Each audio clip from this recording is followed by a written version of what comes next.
70वीं BPSC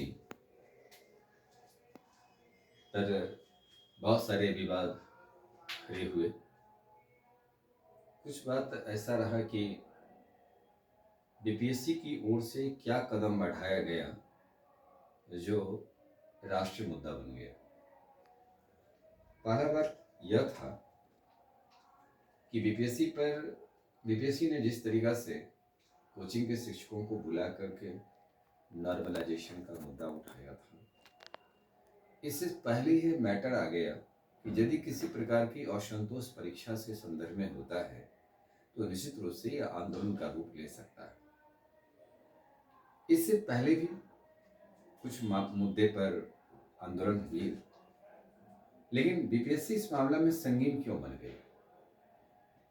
सवाल यहाँ था कि नॉर्मलाइजेशन का मुद्दा बीपीएससी ने कहा कि हमने नहीं उठाया और ना ही हम इस प्रकार का हम आपके साथ व्यवहार करेंगे। बाबू परीक्षा केंद्र में जिस तरीका से परीक्षा कैंसिल हुई है और परीक्षा लिया गया और आपने जिस प्रकार का क्वेश्चन को रखा है, तो 13 दिसंबर की जो परीक्षा हुई और 4 जनवरी की जो परीक्षा हुई, दोनों क्वेश्चंस का लेवल में अंतर है। दूसरा बात यह है कि बीपीएससी के इस नॉर्मलाइजेशन में जब वो आप रिजल्ट निकालते हैं तो कुछ तो आगे पीछे आपको करना ही पड़ता है। जिसका आपने कहा कि नॉर्मलाइजेशन नहीं होगा, आप तो आखिर कर दिया। छात्रों का आक्रोश यहाँ संवैधानिक है,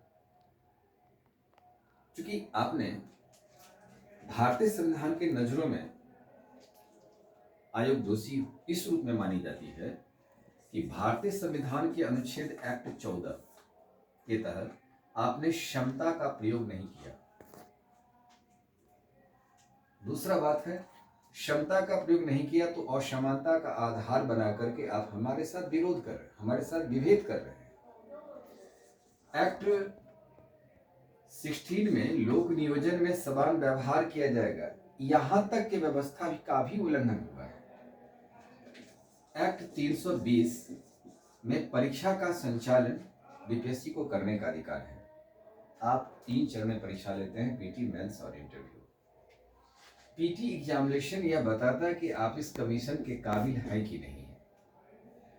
अब इस काबिल आना व्यवस्था के रूप में देखें कि एग्जामिनेशन कंट्रोलर ने यह बात कहा कि यदि छोटी क्वेश्चन है तो 100 नहीं 110 जाएगा कटअप।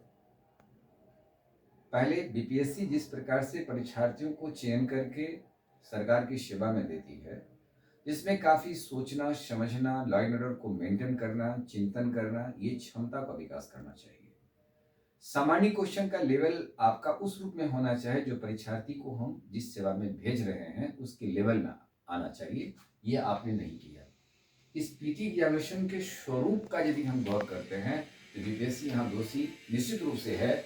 और बीपीएससी का एग्जामिनेशन कंट्रोलर का जो स्टेटमेंट है कि नहीं कुछ भी कटअप हो जाए, ये कटअप आधार नहीं है। आप सिर्फ परीक्षा लेकर के ही काम पूरा नहीं करिए, एक परीक्षार्थी को एक सही तरीका से उस स्थान तक पहुंचाए जो सरकार की आवश्यकता है और देश की आवश्यकता है।